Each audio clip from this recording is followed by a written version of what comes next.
Welcome back to the Purple Politics Podcast. I'm your host, Ben. And I'm Rick. And it's that time of the week when Rick and I sit down to go through the headlines. In the current media landscape, everything is printed in red or blue. Ben and I try to find the purple area between the lines. We ask questions, apply logic, and discover what stories were written by the headline heroes. Just like the news, we're not always right and we don't always agree, but we always look for some sort of common ground. Let us know what you think. Leave us a comment or send an article you'd like us to discuss over at purplepoliticspodcast.com. You can also follow us on Facebook, Instagram, or at Rick and Ben on Twitter. And Michael Moore decides to jump into the news again this week. Shocker. Documentary filmmaker Michael Moore, he says that Alexandria Ocasio-Cortez, the Democrat from New York, should be the new face of the Democratic Party. He says that she's a leader. Everybody wants her anyways. Everybody, quote unquote, feels it. Oh, air quotes from Ben for those of you that can't see. Yeah, we need to start videotaping this so that people could see all the air quotes I do. I just did some more. Yeah, Pelosi's, I don't think on board though. No, she, well, they put the Green Party thing in, and this is a week ago. This is right before she actually revealed what it was. And Nancy Pelosi is like, oh yeah, that thing those people did over there. Yeah. Everybody wants it. You know, it's a thing. Yeah, she threw hard shade on it. Yeah, and that's not a direct quote, but yeah. you could tell that she doesn't have... She's kind of saying, you know what? You're the new kid. Sit down, shut up, take some lessons. But that's what they do when you get there. Listen, a lot of these people, they go there with great intentions. Things that they want to do, they want to establish, and they want to do for their communities that they live in, and they get shut down by old school. Right. And there's a perfect example of it. Now, listen, I'm not saying I'm backing Cortez, and I'm not saying I don't. I'm just saying here's a perfect example. When these people get in there, they're full of piss and vinegar. They want to go. And then some career politician just slams the door on them. It's like, sit down, shut up, go over there in the corner. But that's why the Democrats like her, though, because that's how they feel. They feel like all this stuff needs to be done, and Ocasio-Cortez is coming out saying, yeah, let's do this. And I have to say, she's charismatic. Yeah. Honestly, I feel like she believes what she's saying. Like, I don't think she's spewing a bunch of bullshit. I believe that she believes what she's saying. I don't agree with everything that she's saying. No, I agree too. She certainly believes it. But in this section right here is not a bash on Cortez, even though we're going to bash on Cortez. It's a bash on Michael Moore, because what he's saying is that drives me nuts is that, all right, here's a quote from, I believe it was theblaze.com, but it's what he said. Take a position. There's no middle ground anymore. There's no halfway point to somebody should be paid a living wage. Well, I'm a moderate, so I think they could be paid half a living wage. So he's saying, stop being a moderate. If you're a moderate, take a side. You're either going to be left or right. And if you're going to be left, you're going to be far left. Yeah, no way. There's no such thing. As far as I'm concerned, there is no such thing as that wall on the far left, the wall on the far right. Everyone's a shade of purple. Yep. But, and every week I challenge you, find me a topic that is either all left or all right. You're not going to find it on immigration. You're not going to find it on abortion. You're not going to find it on minimum wage. We all will find some push and pull on all these topics. Like, everything can be negotiated. Everything, you got to be willing to meet somewhere in the middle. And that doesn't mean that you work for half of the living wage. That's a piss poor example for him to throw out there. You know what I'm saying? I mean, that just ignorantly sums it up. But the truth is Michael Moore is doing this to get his name in the public. I'm sure. I haven't looked it up. He's attaching to a rising star. Yep. And he's going to hang his name with her. And I think, like we talked earlier, like you said, it's going to help him make another documentary, and he's going to get paid. Well, speaking of rising star, did you hear Ocasio-Cortez just got, I think she got offered or got paid $10 million by Netflix for the rights to her biography? Oh, wow. So I guess we don't have to figure out how to pay her rent for her. No, she's going to pay the new Green Deal thing with that money. Oh, good for her. Nah, she hasn't been quoted saying that. Yeah, but okay. if you follow her logic, that's what she should do. Yeah, she's not going to do that. But another thing that Michael Moore says is that we should make a constitutional amendment to lower the age from 35 to become president from 35 to 30. Why? Because if he makes it 30, Ocasio-Cortez will be 30 next election. Yeah, right. Like they're going to make that happen. They're not going to do that no more than they're going to push what's her name's tax bill there on the rich. It's all no, it's just all to get the name out there. Now here's my thing. So we just talked about Pelosi kind of telling her, "Listen, little girl, get back in the corner and watch and learn." Now you got Michael Moore saying, "No, raise her up.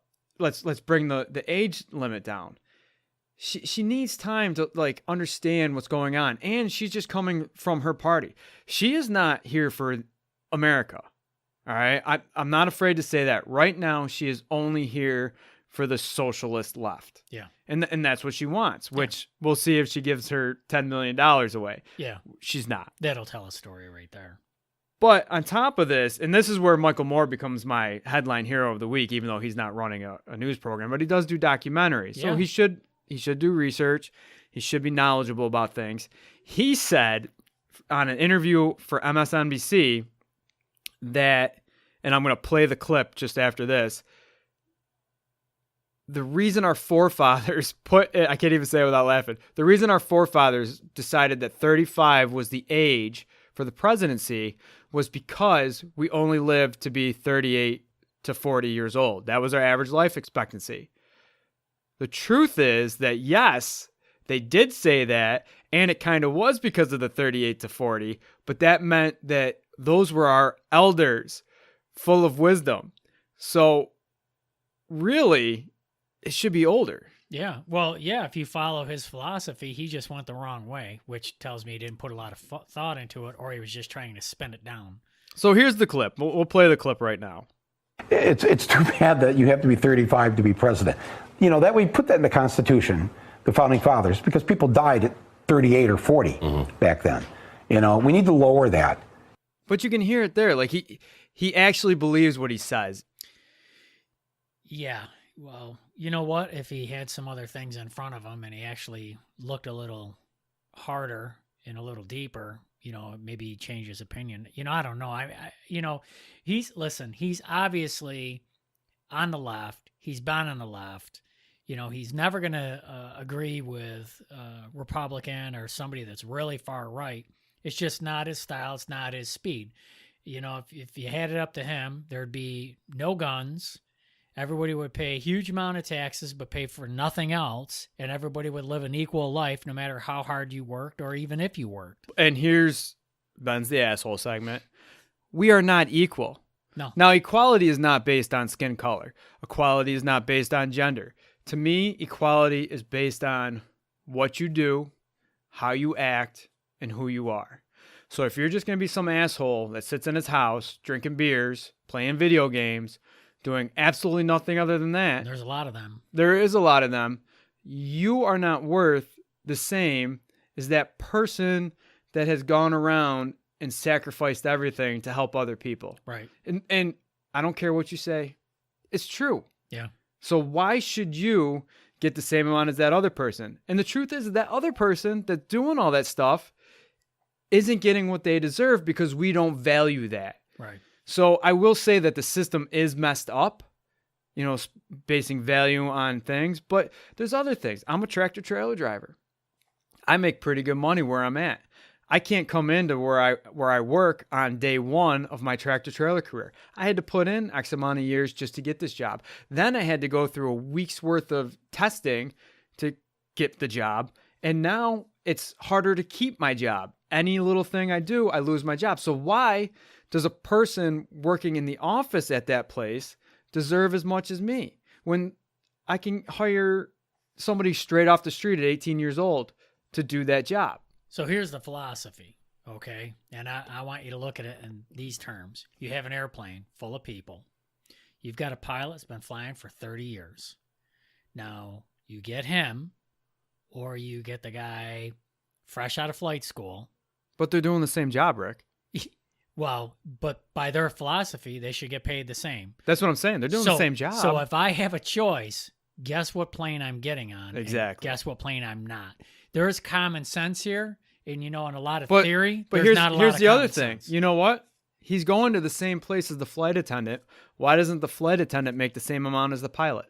I almost hate to say this because it would kind of be like a knock on flight attendants. And, they really earn their money. They put up with a lot of shit on that plane. They put up with more shit than I would ever think of. They put up with more shit that I wouldn't put up with as a passenger. Yeah. But, that's just not how life works, and it's not always fair. And, if you're that hard left, maybe you need to get over yourself.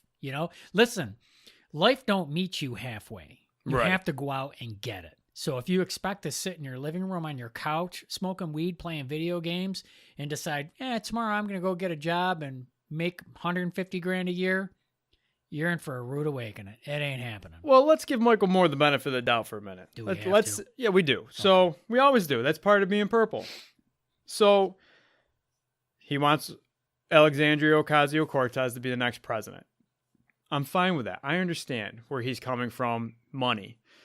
But the truth is, so now we got to fact check her and show her accomplishments. Well, you go right to politifact.com, top 3 things, and she's only been around since last year. Right. She's only been in the game since last year. Right. All right, because she had to, and she's only been in Congress for a month and a half. Right.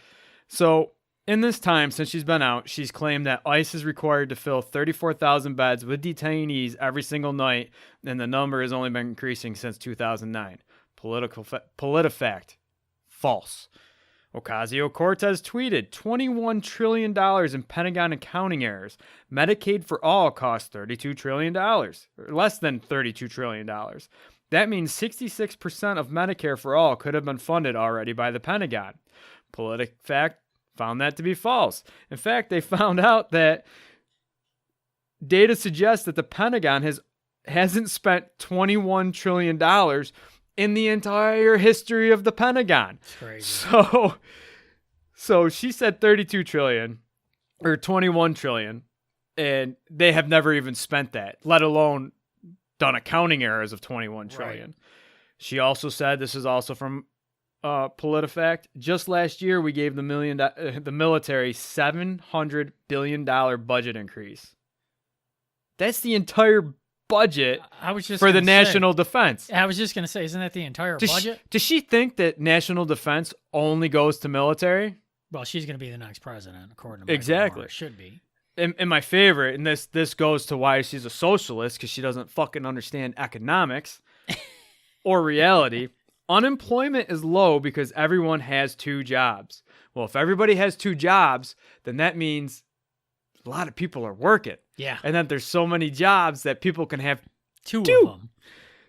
So, and she says unemployment is low because people are working 60, 70 hours a week and can barely feed their families. Now, I will give you that. All right. Some people do work 60, 70, 80 hours a week and can barely feed their families. You know what? You chose a wrong career. Yeah. You made bad life decisions that led to, and don't give me the, we're not equal. People get the raw deal. You know what? I didn't name you cash dollar bill, y'all, and I don't try to not change my name. I don't go around selling drugs.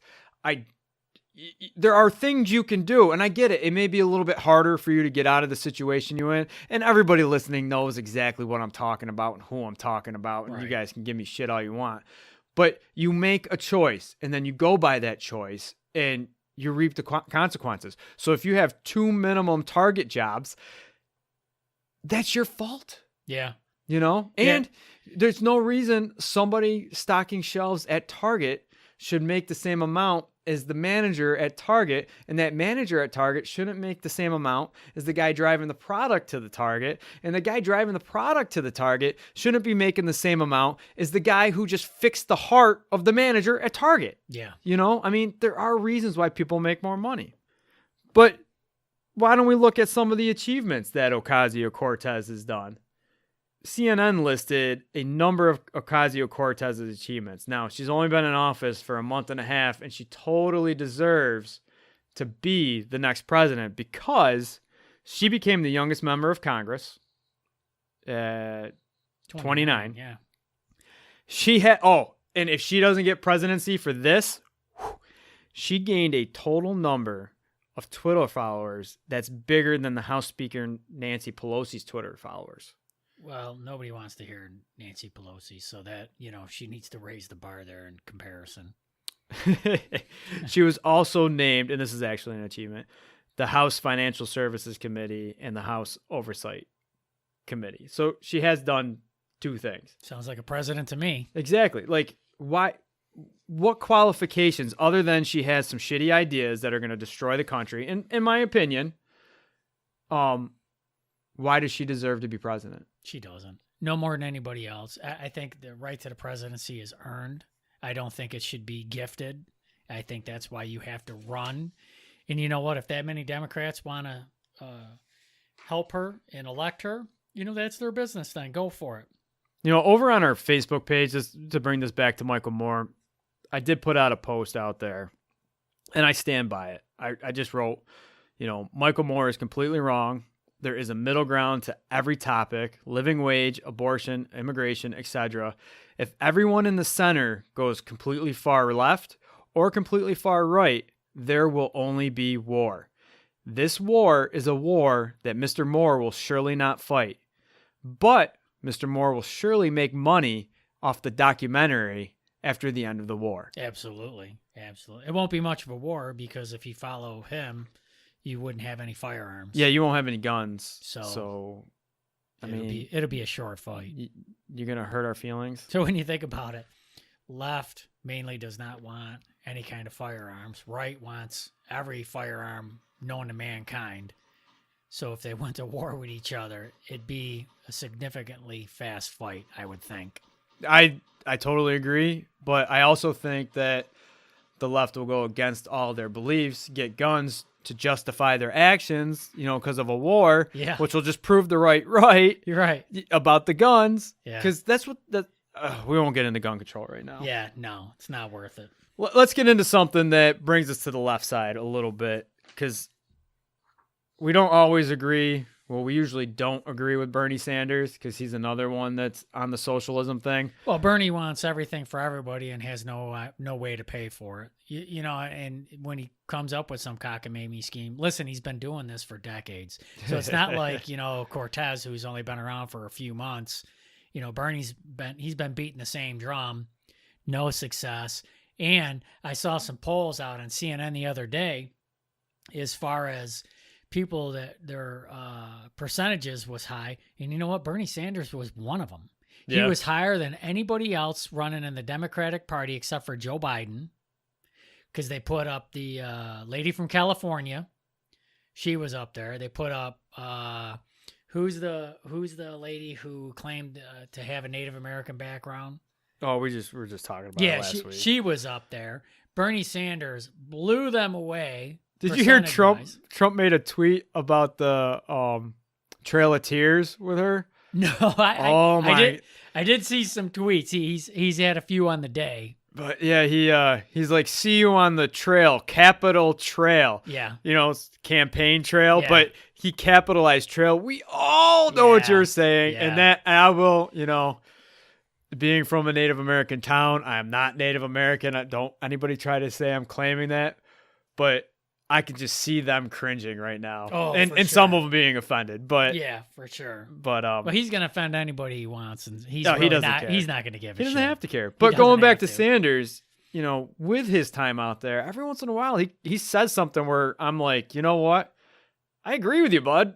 He's just throwing so many softballs out there. Listen, you know what? Well, I'm not bashing him, but even a broken clock is well. What did he do this week? Unless it's digital. What did he bring up this week? I don't know.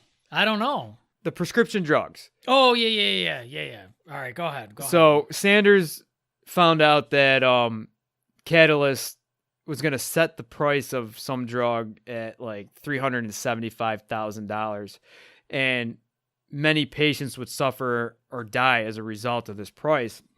And Sanders is like, this is absolutely asinine. Why in the hell are you guys raising the price to that much? See, this is where he's good. You take, here's a perfect example. You take a drug, you jack up. Now correct me if I'm wrong, this drug was free. Yeah, it was. And then it went to $375,000. Yeah, they had been able to get it from Jacobus Pharmaceuticals, I think it was. Well, here's what happens. See, somebody's patent expired or something expired, and that allows them to maneuver this stuff around. Yeah, but the pharmaceutical company that I just mentioned, because I can't say the name again, it was under an FDA program that they termed compassionate use. Right, which made the drug free. Free. Now, what happens is these companies get the exclusive rights to drugs, which I think should be illegal. No, that's a monopoly. Yeah, exactly. That is a monopoly. There should be no exclusive rights. The number one thing I believe is the government should never set prices. But they're terrible at it. Well, they're not only terrible at it, but it's just like Cuba. What's the point of ordering a cigar store if your cigar has to cost the same amount as that cigar store? Right. So there's only going to be one cigar store. So you still end up with monopolies. But they should be able to force companies legally to explain their prices. Like, there should be some way to justify their prices, especially when it involves human life. Right. Well, here's what I don't like. And, when you said Cuba, it actually made me think of something, because I was thinking of the 9/11 victims that lived through that horrific ordeal, and their inhalers, I forget, they were $70, $80 up to $200-$300. And the aforementioned here, Michael Moore, actually took a handful of these people to Cuba for treatment. Not only were the inhalers like $2-3 a piece, but they gave them a box of inhalers. Yep. Well, that should never happen. So what happens there is, and thank you, Mom, for posting this article. I know you wanted absolutely nothing to do with this podcast, but we won't say your name. So in a Tampa Bay health article, some companies, they buy the rights for generic drugs. Right. And then the main company calls them up and is like, you know what, we'll pay you X amount of dollars not to come out with that drug. Or and this is probably what happens in Cuba, they find it's cheaper to not sell it in America, but to sell it in other countries. Right. You go to another country and they have like fixed prices on their drugs. You now get it cheaper. Wasn't it like Canadians were coming here at one point for medicine, or we were going versa. there? Yeah. But it happens all the time. And it's because these companies are allowed to set the prices at. Well, here's the crazy part. Big Pharma complained because what happened was U.S. citizens were buying online from overseas pharmacies to save money, and they were getting pissed. But yet the drugs were coming from that pharmacy. From that pharmacy, and it's just cheaper over the border. So it's like, hey, listen, we got a real problem with this. We're trying to fuck over the U.S. citizens on their pharma needs, and, now they're going online, and we're not able to screw them out of so much money. That's essentially the argument, as crazy as that sounds. But here's my thought. You know what? The U.S. dollar is worth X. The Canadian dollar is worth X. The what do they have in Europe? The pound or whatever is worth X. Yeah, I don't know what they're doing with that Brexit shit. Who fucking knows? But either way, what I'm saying is that drug, should be the same, equal value, no matter what. Yeah, just depending on the value of the dollar. Right? It shouldn't be $70, $80 versus $2-3. It shouldn't be $200-$300 versus $10. It shouldn't be $300 and what is it? $75,000 versus $3.75 somewhere else. There's the problem. Okay, so what a lot of these senators and Congress people need to do when they're getting lobbied by these pharmaceutical companies, they need to say, hey, look, you know what? I don't mind helping you out, but stop fucking my community. Well, here's a good example. This came from an arstechnica.com If article. we're not here next week, that just means Big Pharma shut us Yeah, down. Big Pharma shut it down. Specifically, Nova Pharma. Yeah. All right, so Nova Pharma, they kept repeatedly raising the price of an old skin cream, and according to the article, it was a quote-unquote cheap skin cream. Yeah. Brought its cost price from $241.50, and now that's considered cheap. Wait till I tell you what this stuff is, to $9,561 a tube, a 3,900% increase. That's insane. Now, this is a skin cream for like eczema and acne, all right? It's called Aloquin. Now, here is a quote from the article. It is, quote, possibly effective for treating eczema and acne, according to the FDA. It's composed of a generic antibiotic. So this is already not the main company. It's a generic. Right. And extracts from the aloe vera plant. So 1, it's possible to be effective. 2, it's generic. And 3, it's fucking aloe vera. We have bottles of it that people are drinking at the grocery store. Yeah. But you want $9,561 for a fucking tube? It's what they do, man. They fuck you. But that's why I think this is where it brings it back into center, because the right's going to go, no. You never set a price. And the left is like, everybody should get it for free. Yeah. But what the fuck? They should have to at least justify their profits. Now, why did it go from $241 to $50? And you cannot tell me it was for research. Right. Because it's you already researched, it was already on the market for $241. So what brought it up to $95? Martin Shkreli. I forget the name of the drug that he did. He's the one that went to... It was a cancer drug, if I remember right. I don't remember. I just listened. There's a great podcast called Legal Wars. You know, we shouldn't be sponsoring other podcasts, but it's great. And I just listened to him. He's the Pharma bro. It's 3 episodes. But he raised his price. He got into trouble for doing like a Ponzi scheme. Yeah.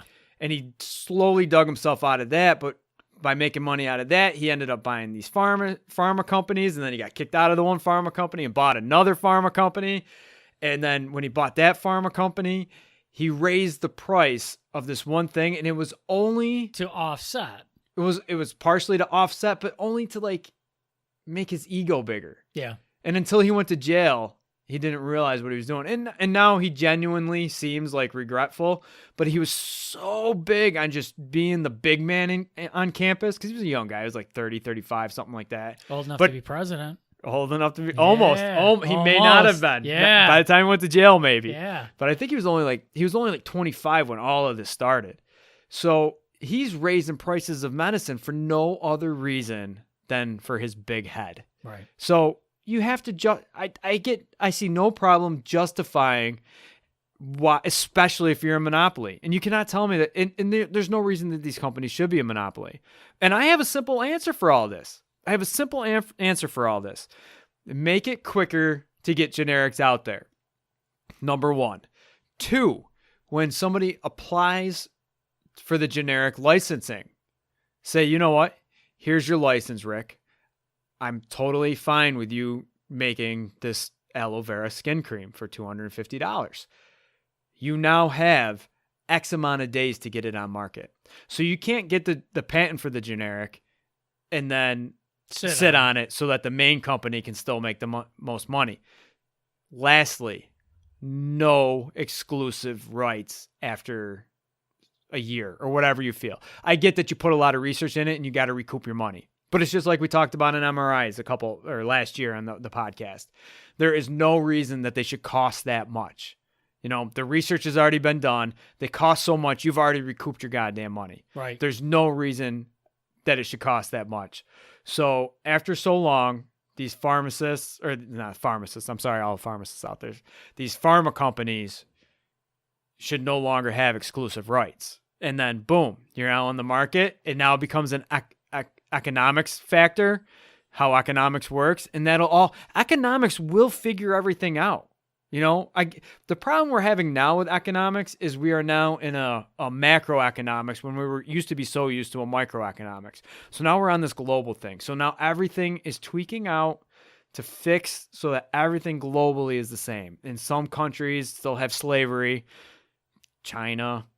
So everybody with your iPhones, I hope you're happy, and your Samsungs and it's not just iPhones, it's Android too. Nikes, yeah. It will all work itself out in the end if everybody is equal. But right now we have to deal with like some of these cheaper products. Well, you know, my biggest point is when it comes to pharmaceutical is something shouldn't be so much more here in the U.S. versus another country. Because all that says to me is you're a pharmaceutical company making pharmaceuticals here in the United States, and you're fucking the U.S. citizen and giving discounts overseas to get your medicine in other countries. I completely agree with that. Bullshit, and it's disgusting. I go one step farther and I say, you know what? There is no reason for $375,000 for a pill. No. You can't justify that. Not I don't care. Not on a drug that's already been researched and in the market. I don't care if it's brand new. You I don't know? care if it's brand new. Some of that shit is expensive. I'm not justifying $375. I'm just saying, you know, $375 I will go with dollars. I'm just saying if they put millions of dollars in, they have that patent for X amount of time to recoup that money for investment before generics can pick it up. Right. We did have somebody post on our podcast, you know, speaking of recouping, about how like insurance isn't covering stuff or they're paying more of the brunt. A lot of that comes from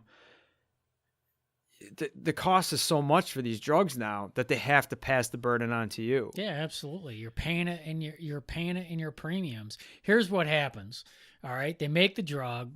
People need the drug. They charge more here in the U.S. because the income level of the, you know, U.S. citizen here versus some other countries. So they know they can charge more here. So they charge more here. So the insurance company has to pay more. The insurance company knows they're going to pay more, but that's all right. Are they really going to pay more? No, you're going to pay more in your premium. It's a vicious cycle. Well, some of these drugs, they're charging more and they're like Africa bound. But what it is these like hope companies that go over there to help people, they have to pay it. Right. You know, somebody's going to end up paying it or the government's going to fund these programs over there. Yeah. The problem is they don't have to justify their cost. And you should have to.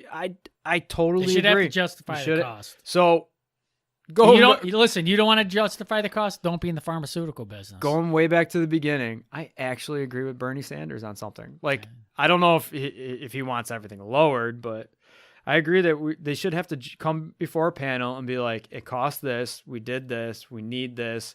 And I did notice a couple of pharma companies are going out of business. Like, they're going bankrupt. Some of them, one of them just went on TV here not that long ago, probably within the last 5 days, and actually are going to list the retail price of their drug in all pharmacies. Any drug that's made by them. That's good. You know, and I think that goes back to you need an MRI. When you go to the hospital, you should be able to look at the board and see what an MRI is. You know, the last job I worked for, I call a number. They shop around town and find me the cheapest one. That's crazy. That's the only reason it's crazy I that there. has to even be done. Exactly. You know, when you go get your oil change, you know how much that is, right? When you go buy a car, there's a window sticker. You know, it's cheaper at different places, though. So I'd still have to shop around to get it. Yeah, but the point is, you know ahead of time. You don't get a bill 6 months later saying, you owe I get what you're saying. Yeah. You know what I'm saying? It's just, you know, it's a, here. Well, that's the other thing. Doctors are also part of the problem. Yeah. Because they'll prescribe you the main drug when there's a generic. And they don't have any idea how much it is. Luckily, and they don't care. And luckily now the pharmacist at the store usually goes, you know, there's a generic for this. Let me just call the doctor and see if we can't flip the script. But now the pharmacist has to do that. Yeah. And now pharmacists are covering there's a whole, this country. It's a vicious circle. All right. So let's go back to one of our previous episodes. We have an update from episode 23, shutting down the shutdown. It's a shutdown. It's a shutdown. Actually, we're not talking about the shutdown. We're talking about that Covington Catholic High School student, Nick Sandman, that got into it with, what was that? Native American Philip, guy. whatever his name is. Yeah. So his lawyer has sent letters to people such as the New York Times, Washington Post, CNN, The Guardian, NPR, Elizabeth Warren. Wasn't she the one that we were talking about earlier? The one. Bill Moore. Oh, Bill Maher? Yeah, Bill. I said Bill Moore. Yeah, that's all right. Well, I saw Kathy Griffin's name next to it, and I almost puked. Yeah. But I can't stand her. Jim Carrey, what the hell did he say? Well, no, he's the one that painted the MAGA picture. Oh, gotcha. That said "Make America Hate Again" without actually putting all the words in there. Yeah. So I understand why he's on there. But what's going on is they're saying, listen, there's going to be a lawsuit for defamation of character because Sandman is never going to come out of this. And you know what? He probably will. Yeah. But truthfully, I'm going to remember his face for a long time. Yeah. And he didn't do anything. He literally just stood there. It's now a spot in history that Yeah. will be reflected on 5, 10, 15, 20 years from now multiple times. And you know what? I hope it is reflected on, because the media, this is one of the times when the media actually got found out and called out, because they went too fast. Yeah, for Now, sure. I forget the name of that TV show, but it was on HBO. I think it was called Newsroom. I love that show because there's like that one episode where they're staring at the computer and they're like, no, the story hasn't been confirmed. I'm not posting it until it's been confirmed. I need it confirmed before I'm going to post it. Don't post it until it's confirmed. Fucking he's going off. They don't do that They don't do that anymore. So now somebody's like, oh, I got this YouTube video of this kid standing up to a Native American, and then blast, blast, blast, blast, Yeah. blast. You ruin the kid's life. And really, the Native American walked up on him. But even beyond that, it was the what were they? The black Israelites or whatever the hell they are. They were the white Black, haters. his Hebrew Israelites. They were the white haters. Yeah, whatever. They're pain in the ass. It's a good group. But it was their fault. So what I'm hoping for is They do a lot for the community. I'm hoping this lawsuit actually goes through, and I'm hoping that these companies get sued. I'm hoping that these people get sued, because you know what? Take a second.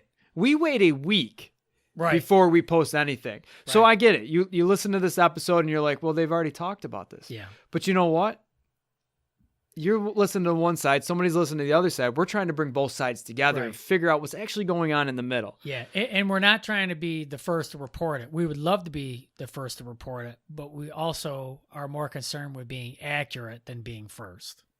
I do like, though, they're trying to get it in Kentucky to decide their fate, because Kentucky libel laws are relatively broad when damaged party is a private citizen. I guess all it has to be is an unflattering impression given and putting a person's reputation in a false light out of negligence is enough to sue. And he's not a public figure, so they can't use that. Yep. You know, so it's going to be interesting to see how this goes down. But I think just because they posted a YouTube video and he has a publicist, I bet you they could get the public figure thing out of there. The publicist is that's the only thing that I think that could hold up Sandman. Did he have the publicist at the time? I'm sure I don't know much about his family, but it sounds like they're a wealthy family, so who knows what they're into. Yeah. All right, let's get some quick caps So out of the way. What's going on in the Justice Department? It's seeking a lawsuit to stop a nonprofit in Philadelphia. I hate this stuff. From becoming the first supervised drug injection site for heroin. Or I guess any drug you want to do. What are your thoughts on these drug injection sites, Rick? I mean, it's going to be the first, and some people think that it's going to save people's lives and stuff. But here's the thing. My point is not going to solve the heroin issue. No, I think, you know what happened? Listen, we have a heroin problem because we had a prescription problem. Yeah. Okay, so... And that goes back to the pharma thing. The right. pharma company... I think in order to correct this path, you need to go back to the beginning. Yeah. I genuinely do. I don't think this is the answer. Listen, they have an answer. They have a drug overseas. Why our government won't let that drug in this country is beyond me. They let every other friggin' drug in the country. Why not one to combat heroin or the addiction to heroin? These, Well, what does it do? it takes the craving away. Oh, does it? Absolutely. Absolutely. There are people that travel overseas Yeah. to get this treatment, and they come back and they're fine. They're fine before they come back. You know, it's proven overseas, but no, we can't have it here in the U.S. for whatever reason. I have no clue. But to me, isn't this just like making heroin legal? Because literally what's happening is these people have to buy their own drugs. I Yeah. get that. But Yeah. then they go there, they get free needles. yeah. People help them inject it. I think... Wake the fuck up, people. I don't know okay? if they're actually... They're supervising the injection. Yeah. They're not actually You injecting don't need them. somebody to supervise the injection. You need to stop doing the injection. You need the cure... Yeah, this is only going to promote it. That's all this does. That's all this does. You know what? You need the drug that takes away the craving. That's the drug that they should be peddling. Okay, not stations where you can go get injections. Oh, it's much safer. Why is it much safer? Because they're gonna have Narcan right next to them. You know what? Fuck off. So you're enabling. Exactly, they are enabling because it helps prevent the death, but it doesn't stop the crisis, and I would argue it's just gonna make the crisis worse. It's gonna make it worse because people who are like even my kid, he's like, I'm never doing heroin because I heard one shot you could die. Well, somebody who thinks like that's gonna go. Well, not my kid, hopefully, but somebody else might go, you know what, maybe if I go to the safe injection site, they got the Narcan, I can see what it's like. I can try it. I just have to go get it myself. I'll just be addicted to it the rest of my life. One positive note is that Justice Department lawsuit that we brought up in the beginning. Yeah. It says that it would violate the Controlled Substances Act by maintaining a place that would facilitate illegal drug use. And literally, you are promoting drug use. Make no mistake about it. Don't try to twist that and be a headline hero any other way. If you open that place, you are promoting drug use. Yeah, for sure. And listen, all you people that are for this, I encourage you to do a little research, find out what the drug is overseas that takes away this craving that makes them want to continue to do heroin, and work on getting that drug here, not some site because you get clean needles and somebody with some Narcan standing over you. Listen, I don't know if all the states are like this, but in New York, you can walk right into a pharmacy and request a clean needle. You can get up to 10 of them. All right, Rick, the next one's all you. I'm so pissed off right now over that. This one's close to home for you. Yeah. Well, you know what? This one, I'm really glad that Amazon has finally admitted to its investors it's got a counterfeit problem, because if the investors didn't know, they were the last ones on the planet that didn't know. Oh, they knew. Okay. All third-party sellers knew it. The Chinese that were knocking everything off knew it. And the customers that were getting that shit product in the mail knew it. And I'm going to go a little further. Amazon knew it, and so did their investors. So what actually happened, though? Amazon finally admitted that they have a counterfeit problem. Yeah. So what's going on is Chinese people or businesses or whatever they want to call themselves, they find a cool design, like a T-shirt design. Yeah. And then they make their own copy of that and then sell it with a similar name to the one you're doing. So it's all intellectual property. BensShirts.com now become Ben's with a 2 N's. Yeah. All they do is steal the intellectual property.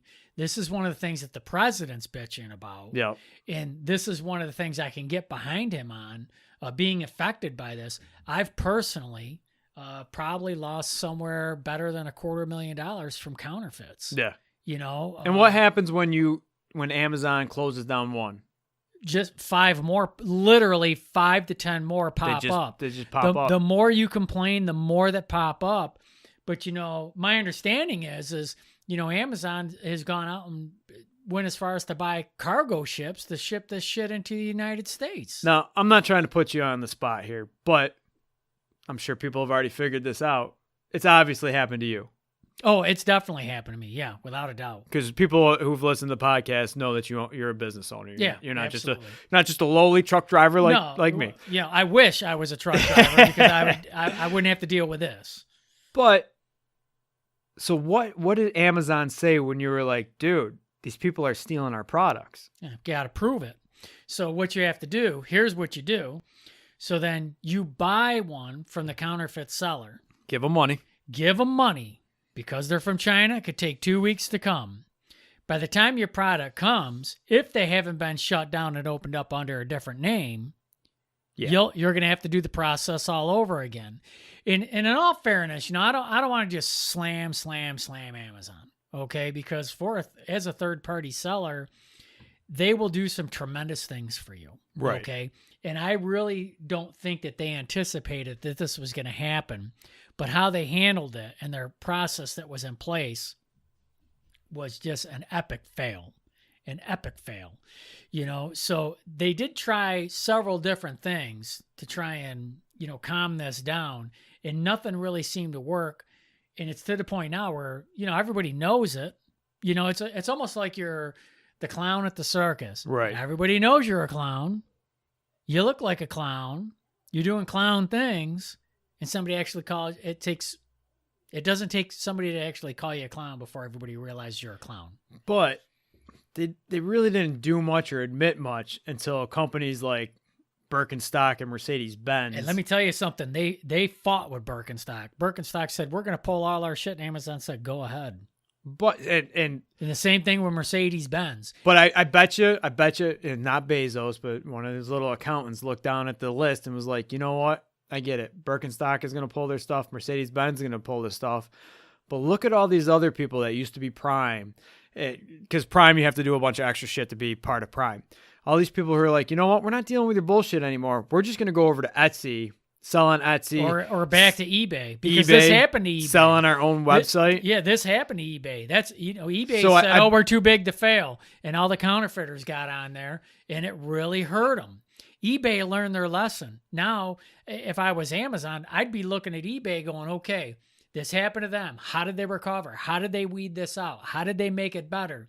Somebody already invented the playbook. They just need to read it. The other thing, and I didn't even think about it till just now, a big problem with the counterfeiters is the counterfeiters sell a shitty product. It doesn't look right. Words are misspelled. Listen, I've got a story for you, and this is comical. This is comical. It was like a throw rug. Somebody was selling a throw rug, okay? And it was 2x4, 2 foot by 4 foot. So this other site, counterfeit site, had a 2x4 rug on sale. It was literally 10% of the price. So, of course, the lady bought it. And she got her product in the mail. And guess what it was? It was 2 inches by 4 inches. Yep. You know, this is the shit that and goes on. You know who probably got the bad review? The original because company. They were on that listing and they said, this is bullshit. This is garbage. It's counterfeit. It didn't hurt the counterfeiter. Yeah. It hurt because the counterfeiter is just going to start up a new name. And go back on the listing under a new name. Whereas American companies, they got to stay under their name. Can't do that. It's too hard. Listen, first off, you've paid for your damn name. Yeah. First off, U.S. sellers on Amazon definitely go through a different process than an overseas seller on Amazon. Okay. For a U.S. seller to get in Amazon is hard. It's not easy. All right. And I love Amazon. They bring a lot to the table. It's a vast marketplace. It can take a small business and it can make them global overnight. But you have to protect these people, and they haven't. And you know what? I don't count on Amazon anymore. If I do something on Amazon, yeah, that's great. I don't lose any sleep over it anymore. And the other thing is there's a couple other companies that are coming out that are trying to challenge Amazon. They're going to challenge them. And I think that has a lot to do with why Bezos was finally like, you know what, we have a counterfeit problem. We got to take care of it because. Well, let's see, went public. And then there was a big to-do over their evaluation. People said, it's not worth it from an investment standpoint. Listen, Etsy's like a flat bottom boat. They've gone through all these stages, very smooth, very slow, very methodically, and they're doing a great job. Eventually, this is the race between the tortoise and the hare. Yeah. And we all know how that went, okay? So there were a lot of businesses that thought they were too big to fail. And I'm going to give you an example. Remember the old phrase, solid as Sears? Yeah. Yeah, okay. I met a guy in bankruptcy court last week. He was more solid than Sears. You know what's sad? I just thought, I got to run up to Sears. Son of a bitch, Sears closed. Yeah, they're not there. I was just like, I have to run up there and get a part for my snowblower. I'm like, son of a bitch, they closed. Yeah. So listen, you're never too big to fail. All these companies that think they are, there's a perfect example right there. Sears and Roebuck, sad but true. And this is all new. These online venues, they're all new. Some big ones are going to come up and some big ones are going to fail and some small ones are going to get big and some big ones are going to fall. But I don't believe for 1 minute Amazon's going to fail. It's too big. It's too vast. Do you see what I'm saying? What's going to happen there is they're going to get a reputation. Don't buy jewelry. It's all knocked off. Yeah.